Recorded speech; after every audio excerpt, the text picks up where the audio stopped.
بسم الله الرحمن الرحيم يا أيها الذين آمنوا اركعوا واسجدوا واعبدوا ربكم وفعلوا الخير لعلكم تفلحون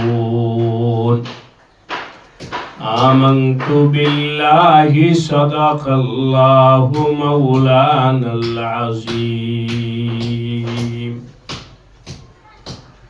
মগবাজার গুলজারিয়া হাফিজিয়া মাদ্রাসার পক্ষ থেকে আয়োজিত আজকের মহতি হাফেজ ছাত্রদেরকে পাগড়ি প্রদান উপলক্ষে আয়োজিত দোয়ার মজলিসে উপস্থিত হযরত উলামায়ে কেরাম, মুরব্বিয়ান, দ্বীনী ভাইরা, যুবক ভাইরা ও আজিজ তলাবা, আল্লাহ রাব্বুল আলামিনের দরবারে অসংখ্য শুকরিয়া যে আল্লাহ রাব্বুল আলামিন মেহেরবানি করে দয়া করে আমাদেরকে এখন একটা মুবারক মজলিসে বসার তৌফিক দান করেছেন। আলহামদুলিল্লাহ। আমাদের তালিব ইলম ভাই কোরআনে কারীমের তেলাওয়াত আমাদেরকে শোনাইলেন। এই আয়াতগুলোতে আল্লাহ কি বলছে এটা আমরা একটু বোঝার চেষ্টা করি। আল্লাহ বলেন, ইয়া আইয়ুহাল্লাযীনা আমানু, হে ঈমানদার, হে কালিমাওয়ালা, হে মুসলমান, তোমরা যারা কালিমা পড়েছো লা ইলাহা ইল্লাল্লাহ মুহাম্মাদুর রাসূলুল্লাহ, এক কথায় তোমরা যারা মুসলমান তোমাদেরকে আমি বলতেছি, যা আল্লাহ পাক বলবেন সেটা শুধু মুসলমানকে আল্লাহ বলতেছে, কারণ সামনের কাজগুলো মুসলমান ছাড়া অন্য কেউ করলে হবে না, শুধু মুসলমানই করবে। মুসলমান করলে এটা দামি হবে, অন্য কেউ করলে হবে না। কাজগুলো কি? ইয়া আইয়ুহাল্লাযীনা আমানু, হে ঈমানদার পুরুষ, মহিলা, যুবক, বৃদ্ধ, তোমরা সকলেই আমার কথা শোনো, বুঝো এবং মানো। আমার নির্দেশ, আমার হুকুম এরকম না যে তোমরা মন চাইলে করবে, মন চাইলে করবে না। এটা তোমাদের করতেই হবে। সেই কাজ হলো কি?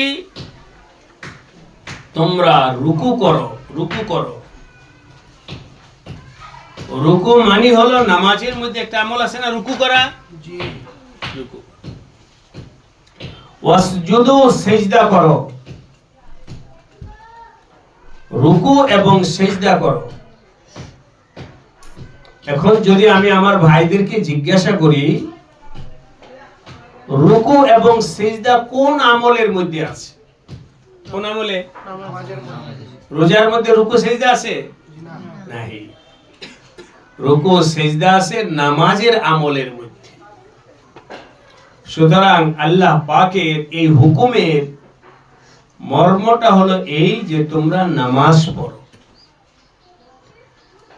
আর নামাজ তো হবে না রুকু ছাড়া, তো নামাজ পড়তে গেলেই কি হয়ে যাবে? রুকু হবে। নামাজ পড়তে গেলেই সিজদা হবে। সুতরাং তোমরা নামাজ পড়ো, তাহলে তোমাদের রুকু এবং সিজদার আমল হবে। এই নির্দেশটা কার? আল্লাহ পাকের নির্দেশ। যদি তোমরা নামাজ পড়ো, ইয়া আইয়ুহাল্লাযীনা আমানু রুকউ ওয়াসজুদু, এখানেই শেষ নয়, ওয়াবুদু রাব্বাকুম, এখানে নামাজের নির্দেশ হলো, কিন্তু রোজার তো নির্দেশ হয় নাই। এই জন্য আল্লাহ পাক বলেন ওয়া'বুদু রাব্বাকুম, তোমাদের রব মানে হলো প্রতিপালক, তোমাদেরকে যে লালন পালন করে, আমাদেরকে বড় বানাইছেন কে? আল্লাহ। তো যখন দুনিয়াতে আসলাম একবারে ছোট ছিলাম, আমার হাতটা এত বড় ছিল না, এই হাতটা বড় বানাইছেন কে? না হুজুর খাওয়া দাওয়া করার কারণে বড় হয়েছে। খাওয়া দাওয়া করার কারণে বড় হইলে এখন তোমারটা বড় হয় না কেন? এখনো তো খাওয়া দাওয়া করি। আর হবে না। আল্লাহ পাক তার কুদরতের দ্বারা একটা লিমিট পর্যন্ত বড় করে। আমরা যখন এই ছোটদের মতো বড় হওয়া শুরু করছি, আমি যদি বড় হইতেই থাকতাম তো আসমান পর্যন্ত যেতাম, তাই না? এই তোমরা আর বড় হবে না মোটামুটি ভাবে, যতটুকু ঘর হয়ে গেছে, ওরা ছোটরা বড় হবে। আল্লাহ পাক রব, আমাদের রব মানে প্রতিপালক। তোমরা তোমাদের রবের ইবাদত করো। এখন রবের ইবাদত কি? রবের একটা ইবাদত হলো নামাজ, আরেকটা ইবাদত হলো রোজা, আরো যত ইবাদত তোমরা জানো সেগুলোও করো। অতএব প্রত্যেক মুমিন মুসলমানের জন্য নামাজ পড়া কি ফরজ। প্রত্যেক প্রাপ্ত বয়স্ক ছেলে মেয়েদের জন্য রোজা রাখা কি? যদি নামাজ কেউ পড়ে, রোজা কেউ রাখে, আল্লাহ সুবহানাহু ওয়া তাআলা ডাক দিয়েছেন তোমরা নামাজ পড়ো। যদি তোমরা আমার হুকুম মানো আর আমার ইবাদত করো, লাআল্লাকুম তুফলিহুন, অবশ্যই তোমরা কামিয়াব হয়ে যাবে, তোমরা কামিয়াব হইবা। দুনিয়াতে তোমরা ভালো থাকবে, পরকালের জিন্দেগিতেও তোমরা ভালো থাকবে। দুনিয়াতে ভালো, পরকালের জিন্দেগিতেও ভালো। আল্লাহ পাকের হুকুম মানা আমাদের সবার উপরে জরুরি, তাই না? আচ্ছা, এমনি বলতেছি, জানি না আল্লাহ পাক যদি দিল খুলে দেন তাহলে তো হাকিকত বুঝে আসবে। মহব্বতের সাথে যদি কেউ কাউকে মহব্বত করে, ভালোবাসে, কারোর সাথে যদি তার প্রেমের সম্পর্ক থাকে, ভালোবাসার সম্পর্ক,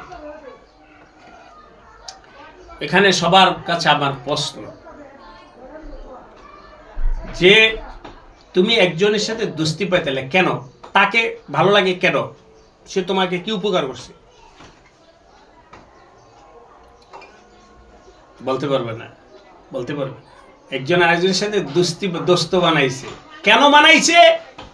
বলতে পারবে না।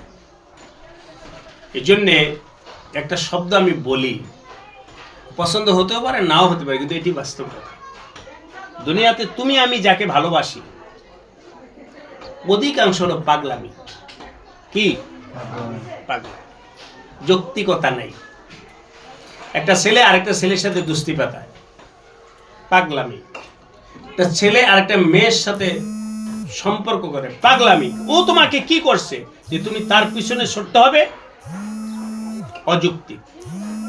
কিন্তু তোমরা মন থেকে ফ্রেশ করে বলো, তোমার আল্লাহ তোমাকে কিছু করছে কিনা? আল্লাহু আকবার বলো। তো গণ তো তিনি তোমাকে কি করছে? বানাইছে, লালন পালন করছে, রোজানা খাওয়াইতেছে, লেবাস পোশাকের ব্যবস্থা করছে, শ্বাস নিতেছে, এগুলো সব কে দিতেছে?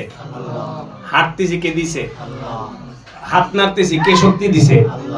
মুখ দিয়া কথা বলার শক্তি দিয়েছেন কে? ওয়াইন তাউদ্দু নি'মাতাল্লাহ, তোমাকে আমার আল্লাহ যতটুকু দয়া করেছেন এটা গইনাও শেষ করতে পারবা না। তো যেই আল্লাহ তোমাকে এতগুলো নিয়ামত দিলেন, ওই আল্লাহকে ভালো লাগে না? ওই একজন মেয়ের পিছনে ছুটছ, একজন দোস্ত ছেলের পিছনে ছুটছ, ও তোমাকে কি দিছে বলো? এই জন্য আমি পরিষ্কার বলতেছি, দুনিয়াতে যত মানুষ একজন আরেকজনকে মহব্বত করে, ভালোবাসে, অধিকাংশ হলো পাগলামি। এই শব্দটা বললাম। হ্যাঁ, আমার সাথে ইনশাআল্লাহ কথা বলে, এই পয়েন্টে যদি কথা বলে তাহলে পারবেন আশা করি। পাগলামি বলা, হ্যাঁ, কথার কথা। কেউ যদি কাউকে ভালোবাসে, যেমন তোমরা এলাকার যুবকরা রাস্তায় গিয়ে দাঁড়ায় ছিল আমার জন্য, অবশ্যই একটু না একটু ভালো মহব্বত লাগছে যে হুজুর আসতেছে দাঁড়া থেকে, না হলে তো পয়সার জন্য তো তোমরা দাঁড়াও নেই, দুনিয়াবি কোনো স্বার্থের জন্য না। তাহলে বিন্দু পরিমাণ হলো আমার মহব্বত তোমাদের অন্তরে আছে, এই জন্য দাঁড়াইছো। এটা পাগলামি নয়। কেন? আমার সাথে তোমাদের মহব্বত, যুবক ভাইদের মহব্বত, এই মহব্বতটা দুনিয়ার কোনো টাকা পয়সার জন্য নয়, ক্ষমতার জন্য নয়, কিছু পাওয়ার জন্য, এটা আল্লাহর জন্য। আমি কিছু না, আসল কে? আল্লাহ। তো উনি তো তোমাকে হাজারো কিছু দিয়ে রাখছেন, তো তাকে তো মহব্বত করনা হি চাহিয়ে, তাকে তো ভালোবাসতেই হবে। সুতরাং আমাকে মহব্বত করা ঠিক আছে, এটা যুক্তি আছে। আল্লাহর কোরআনকে মহব্বত করা যুক্তি আছে, হাফেজ সাহেবকে মহব্বত করা যুক্তি আছে, আলেমকে মহব্বত করার যুক্তি আছে, নামাজিকে মহব্বত করার যুক্তি আছে, আল্লাহ ওয়ালাকে মহব্বত করার যুক্তি আছে। কিন্তু ওই সমস্ত ছেলে মেয়েদেরকে মহব্বত করার কোনো যুক্তি নাই। সেটা কি? পাগলামি, অযুক্তি, খামোখা। শোনো, আমি বলতেছি, একেবারে কেউ লেখা রাখলে সে রন্ধ্রে রন্ধ্রে টের পাবে যে হুজুর যেটা বলছে তো ঠিকই বলছে। আজকে তো আমি এটা স্বাক্ষর পাইলাম। আজকে তুমি যার পিছনে শস্য, সে তোমাকে ক্ষতি করবে, লেখা রাখো, সে তোমাকে কষ্ট দিবে। পাগলামি কইরা যাকে মহব্বত করবে সে তোমাকে কষ্ট দিবে, সে তোমাকে ক্ষতি করবে, লেখা রাখো কাগজে। এমন ক্ষতি করবে যে ক্ষতির কোন পূরণ নেই, অপরিণীয় ক্ষতি করে ফেলবে। হয় তোমার জিন্দেগি খতম করবে, অথবা তোমাকে পদে পদে কষ্ট দিবে। এভাবে তোমরা কেউ চিনবো না। আমি সবসময় তো এই সমস্ত ঝগড়াঝাটি নিয়ে থাকি। এই দুইজন আসছে, দুই দোস্ত, দোনোজনে বসে একেবারে পিটনি লাগাবো। হেল লাগে, তুমি দোস্তবাদ দিয়েছো কেন? তুমি আমার আল্লাহর সাথে দোস্তি পাতা যাও। এখন 2 রাকাত নামাজ পড়ে কান্না কাটা করে আল্লাহ পাকের সাথে দোস্তি পাতাও, এর সাথে তুমি দোস্তি পাতাইছো কেন? এই আজকে জুমার পরে দুইজনকে বকা দিয়ে ধমকি দিয়ে আসি। সুতরাং পরিষ্কার কথা, তোমরা আল্লাহ ছাড়া যত কিছুর সাথে ভালোবাসো, মহব্বত করো, কোনোটাই তোমাকে কল্যাণ বয়ে আনবে না। আমার আল্লাহ পাকের সাথে যদি সম্পর্ক করতে পারো, আল্লাহর কথা মানতে পারো, লাআল্লাকুম তুফলিহুন, তাহলে তোমরা সঠিক পথ পাইবা, কামিয়াব হইবা, সফল হইবা। আল্লাহ সবাইকে তৌফিক দান করুন, আমিন। যুবক ভাইরে বলুন, হুজুর নামাজ, রোজা, জিকির, তেলাওয়াত, আমরা এখন জোয়ান মানুষ, আমরা এখন কি আমরা এত বড় হইলে পরে পড়ব না। শোনো, তোমাদের বয়সী হযরত আলী রাদিয়াল্লাহু তাআলা আনহু ছিলেন। হযরত আলী বলেছেন, এভাবে বলতে গিয়ে তোমাদেরকে বলি, হযরত আলী মুসলমান হয়েছেন কি বুড়া হয়ে না, তোমাদের মতো আরো ছোট থাকতে, আরো ছোট থাকতে মুসলমান। এভাবে বলছি, যারা সাহাবীরা মুসলমান হয়েছেন বয়োবৃদ্ধ অবস্থায়, তাদের ধরো একজন পুরুষ সাবালক হয় 15 বছর, ধরে নিলাম।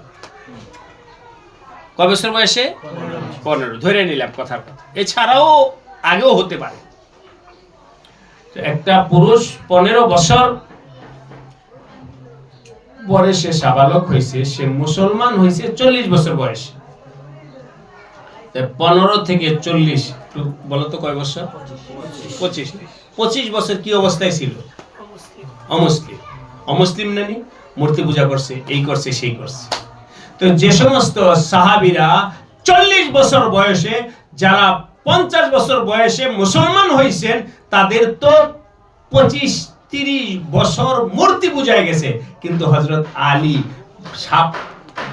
প্রাপ্ত বয়স হওয়ার আগেই মুসলমান হয়েছে। এবার বলো তো ওনার জীবনের কয়দিন গেছে শিরিকের মধ্যে? একদিন আগেই মুসলমান হয়ে গেছে।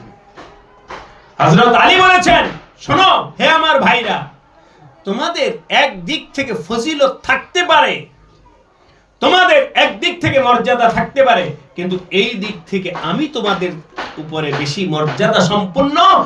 আমি সাবালক হওয়ার পরে কোনোদিন গায়রুল্লাহর সামনে মাথা নত করি নাই। আমি সাবালক হওয়ার আগে আল্লাহর জিন্দা লাইছি, সাবালক হওয়ার আগেই আমি আল্লাহকে মেনে ফেলছি, সাবালক হওয়ার আগেই আল্লাহ পাকের সাথে আবার মহব্বতের সম্পর্ক হয়েছে। কোন গায়রুল্লাহর সাথে মহব্বতের আমার কোনো সুযোগই আসে। আমার জীবন পুরাটাই আমার আল্লাহর জন্য। তোমাদের জীবন একটা অংশ তো গায়রুল্লাহর মধ্যে গেছে, আমার জীবন কোনোটাই গায়রুল্লাহর মধ্যে চাই না। তো বলতেছিলাম, তোমরা বলতে পারো যে হুজুর এই বয়সে আমরা কি আর আপনার মতো হতে পারবো? আমরা কি আর মুরব্বীদের মতো হতে পারবো? কেন পারবা না? পারবা। তোমরা দেখো হযরত আলীকে, তোমরা দেখো হযরত আব্দুল্লাহ ইবনে রাওয়াহাকে, তোমরা দেখো হযরত আবু যরকে, তোমরা দেখো হযরত আনাসকে, তোমরা দেখো হযরত তালহাকে, তোমরা দেখো হযরত যায়েদ ইবনে হারেসাকে। ছোট্ট কালে নবীজির কাছে আসছে যায়েদ ইবনে হারেসা। কিভাবে আসছে এটা আর বললাম না। আচ্ছা বলি, অসুবিধা কি? যায়েদ ইবনে হারেসাকে ছিনতাই করে কেউ বিক্রি করে ফেলছে। ছোট বাচ্চা, এই যে বাচ্চা ধরা মানুষ আছে না, ধরে এনে বিচ্চালায়, তো বিক্রি করে ফেলছে। তো যে কিনছে এত আর জানে না যে এটা বাচ্চা ধরে এনে বিক্রি করছে, ও তো কিনছে, টাকা দিয়ে কিনছে।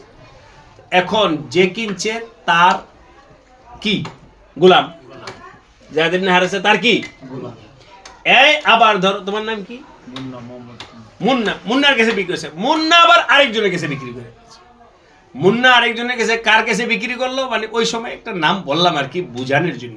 মুন্না বিক্রি করছে হযরত খাদিজা রাদিয়াল্লাহু তাআলা আনহা। সুবহানাল্লাহ। খাদিজা রাদিয়াল্লাহর নাম শুনছি না? উনি কে জানি? নবীজির স্ত্রী। নবীজির স্ত্রী। তো উনি যখন কিনছেন ওই সময় সম্ভবত নবীজির সাথে তার বিবাহ হয় নাই। এখন যাই হোক, আলোচনার সুবিধার জন্য বললাম, এখন যায়েদ ইবনে হারেসা কার গোলাম? হযরত খাদিজা। বুঝছো না? খাদিজা। যখন হযরত খাদিজা রাদিয়াল্লাহু তাআলা আনহার নবীজির সাথে বিবাহ হয়েছে, তখন হযরত খাদিজা বলেন, ইয়া রাসূলুল্লাহ, আপনার তো কাজের খাদেম দরকার, তো আমি এই গোলামটা আপনাকে দিয়ে দিলাম, এই বাচ্চা সবসময় আপনার খেদমত করবে। এখন বলো দেখি, যায়েদ ইবনে হারেসা কার গোলাম? নবীজির গোলাম। কিভাবে হয়েছে বুঝছো না? নবীজির গোলাম। নবীজি গোলাম। ওই সময় আইয়ামে জাহিলিয়ত, অন্ধকার জমানায় গোলাম মানি, এই তোমরা এখানে হয়তো কেউ জান নাও থাকতে পারে, আমি দেখছি, এই জন্য বলি, নেত্রকোনায় ধানের মৌসুমে তোমরা গিয়ে দেখবা, ধান লাগায় যখন অথবা ধান যখন কাটে তখন মহিষকে কিভাবে ব্যবহার করে। আল্লাহ, বিশাল বড় ধানের পাহাড় উঠায় দিয়া গাড়িতে মহিষকে টানতে পারে। মহিষ তো টাইনে আনতে পারে না, ধানের গোল্লা ওই মাটির মধ্যে পা ফসলে যায় আর পিটায়। এমন হয় কখনো কখনো মহিষ টানতে না পেরে শুয়ে পড়ে। যখন শুয়ে পড়ে, ওরা এত অমানবিক আচরণ করে, হাতের মধ্যে বুরিন্দার বানায়া ওইটার মধ্যে মরিচের গুঁড়া রাখে। মরিচের গুঁড়া, তো মরিচের গুঁড়া শুয়ে পড়ছে, মহিষ চোখের সামনে নিয়ে এইভাবে ওই মহিষের চোখের মধ্যে মরিচের গুঁড়া যখন দেয়, তখন তো জ্বলন শুরু হয়, পাগলামি করে উঠা দৌড়া শুরু করে। এবার বুঝো কত বড় অমানবিক আচরণ। তাকে মহিষ, এরকম মহিষ যেমন ব্যবহার করে, ঠিক আইয়ামে জাহিলিয়তে গোলামকে এভাবে ব্যবহার করত। এই আলমারিটা এই আলমারিটা টাইনে ওই রুমে নে। স্যার আমি তো পারবো না। নিতে হবে, দৌড়া দিয়ে পিটাইবো, যেমনি হোক নিতেই হবে, পারো না পারি কোনো কথা না। এরকম ছিল আইয়ামে জাহিলিয়তে মানুষকে, গোলামকে ব্যবহার। কিন্তু আমার নবীজি গোলাম হলেন এখন কে? নবীজি যায়েদ ইবনে হারেসাকে নিজের সন্তানের মর্যাদা দিলেন। এত আদর করে, সবাই দেখতে দেখতে, ইয়া রাসূল এটা কি আপনার ছেলে নাকি? নবীজি বলেন, আরে বাবা, আমার ছেলে না হোক, আমার গোলাম হোক, যাই হোক, কিন্তু তো আল্লাহর মাখলুক, তাকে তো আমার স্নেহ করা, ছোট মানুষ, স্নেহ করা উচিত। ওরে তো কোনো কাজ দেয়ই না, নবীজি নিজের ছেলে থেকেও বেশি আদর করা শুরু করছে।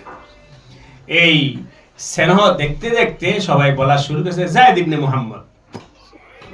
ওরে নবীজির ছেলে বলে রাখে, এই নবীজির ছেলে, এদিকে আসো। এটা অন্য একটা মাসলা। এত আদর নবীজি আলাইহিস সালাম করছে। এখন আমি যেই জন্য বলতেছি, যায়েদ ইবনে হারেসা মুসলমান হয়েছেন কি বৃদ্ধ হয়ে নাকি ছোট্ট কালে? তার জীবনটা ছোট থেকেই পবিত্র, তার জীবনটা ছোট থেকেই পবিত্র।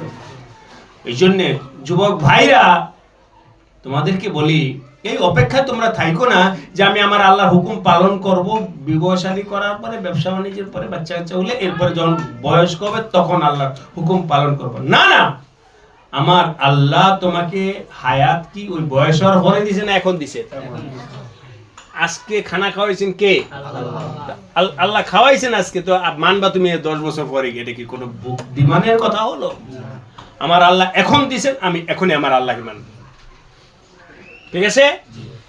আল্লাহ আমাদের সবাইকে আল্লাহকে মানার তৌফিক দান করেন। দুনিয়া সব বাদ, আমি এখন থেকে কাকে মানবো? আল্লাহকে মানবো। লাআল্লাকুম তুফলিহুন, আমাকে মানো। এই অন্যের দিকে তাকাও না, আমার দিকে তাকাও। কাজ হবে, লাভ হবে, উপকার হবে, জিন্দেগি বনবে যদি তোমরা আমার দিকে তাকাইতে।